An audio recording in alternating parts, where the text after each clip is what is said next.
शालेय शिक्षणासाठी अर्थसंकल्पात तरतूद केली जाईल। त्यासाठी राज्य सरकारमार्फत शाळांमधील कामांचा प्राधान्यक्रम ठरवण्यात आलाय। शालेय शिक्षण मंत्री दादा भुसे यांची ही माहिती। म्हाडाच्या प्रथम येणाऱ्यास प्रथम प्राधान्य या योजनेतील मुंबईमधील घरांसाठी फेब्रुवारीमध्ये जाहिरात होणार प्रसिद्ध। वाढीव रेडी रेकनर आणि देखभाल खर्चाच्या समावेशामुळे घरांच्या किमतीत होणार वाढ। 1 फेब्रुवारीपासून पश्चिम रेल्वेवर लोकलच्या 4 अतिरिक्त फेऱ्या धावणार। वाढत्या प्रवासी संख्येचा विचार करून पश्चिम रेल्वेचा हा निर्णय। 12 डब्यांच्या 4 नॉन एसी लोकलची सेवा सुरू होणार अशी माहिती।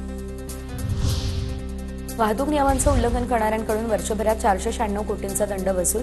वाहतूक पोलिसांकडून वर्षभरात 50,96,000 ई चलान जारी। तर गेल्या 8 वर्षांमध्ये नियमांचं उल्लंघन करणाऱ्यांविरुद्ध 4,29,16,000 रुपयांचं ई चलान जारी।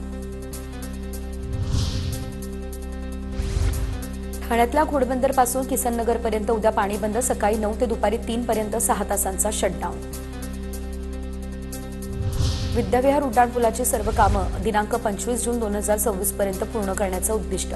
अतिरिक्त महानगरपालिका आयुक्त अभिजित बांगर यांनी केली स्थळाची पाहणी। ई गव्हर्नन्स सुधारणा कार्यक्रमाअंतर्गत राज्यस्तरीय मूल्यमापनामध्ये राज्यातील 29 पालिकांमध्ये पनवेल पालिकेने प्रथम, पुणे द्वितीय आणि उल्हासनगर पालिकेने तृतीय क्रमांक मिळवला। नवी मुंबई पालिकेचा 4था क्रमांक।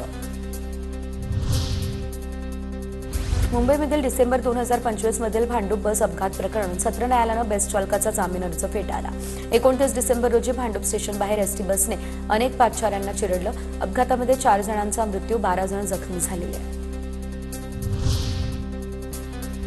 पेरोलची रजा हवी असल्यास पोलीस ताफ्याचे पैसे द्यावे लागणार। उच्च न्यायालयाची गँगस्टर अबू सालेमला सक्त ताकीद। भावाच्या निधनानंतर कुटुंबाला भेटण्यासाठी अबू सालेमकडून पेरोल रजेची मागणी।